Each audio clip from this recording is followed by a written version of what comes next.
attention deficit. I have trouble paying attention, and hyperactive is I can't sit still. The people around me were always like, smooth sailing. And there were points where I was like, am I stupid? It was really hard, and it was a struggle very much freshman year, and then I got medicated, and then it's less of a struggle. When I get into something, it's hard for me to break and get out of it. But if I have 45 minutes or half an hour to myself in the morning to get showered and get ready and get ready for my day, if I pick up the guitar, the morning is my time to get creative. I start getting into something, and then I have to get ready and go to school, and that shift is hard for me. How to pursue that dream of mine at the same time I pursue this other dream of mine. It's just a lot of self-doubt on my part, anxiety. Just the decisions I make and all the things I do, will this impact this person? I think about more people than I do think of myself. I'll starve and look like a withered old skeleton where I'm fattening someone else up. I've been struggling with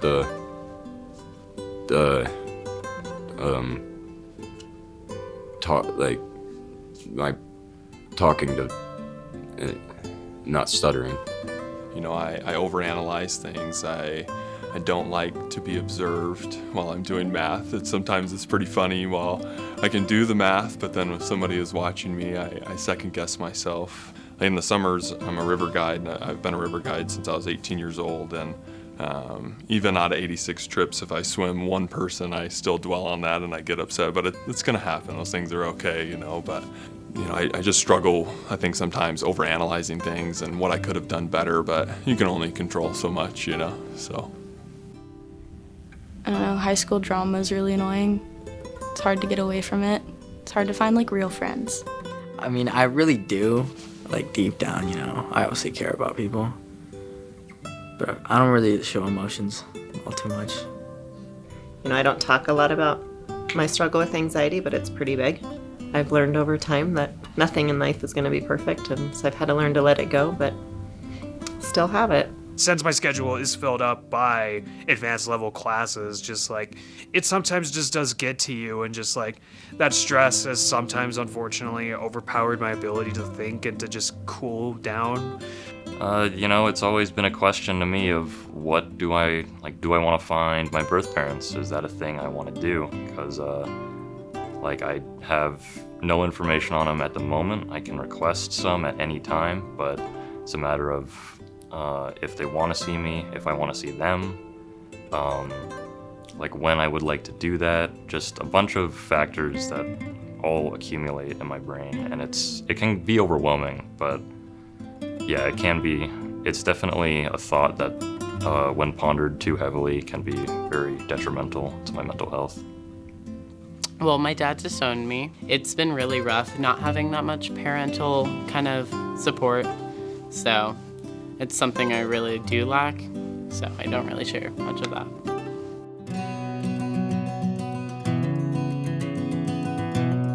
I don't know. I'm able to hold in feelings until it's the right time. I'll save it for at home. If someone wants to have a pretty good deep conversation, or if they're struggling, I'll be there. I've learned coping strategies over the years. All the kids these days, the anxiety is huge. You guys have stresses that I never would have had and thought of, and they're always going to be there. So I try to help students and even just friends learn how do you handle it when it happens. I go to the gym. I read. I do biofeedback, which is a relaxation. It teaches you how to relax your body. Watch TV and just chill sometimes. I learned a lot. I learned a lot about, being comfortable in my own skin and being comfortable with who I am as a person, and not really caring about how other people view or treat me. I think it's a struggle for everyone, There's always a point in people's life where they're like, who am I? Where do I fit in? And people's comments can affect you a lot more. And I'm glad I met all the wonderful people I have in theater to have helped me overcome it. I consider other people's judgments, and I try and think about if there's any truth in them.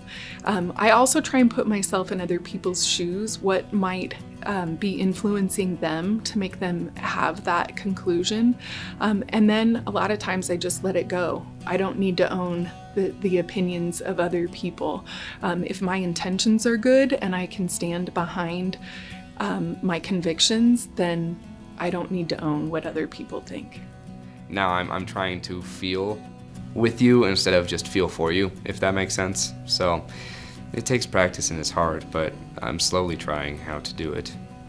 Yeah, my friends definitely give me some objective insight to problems, whether it be at school or at home. So yeah, I'd say my friends definitely help me out.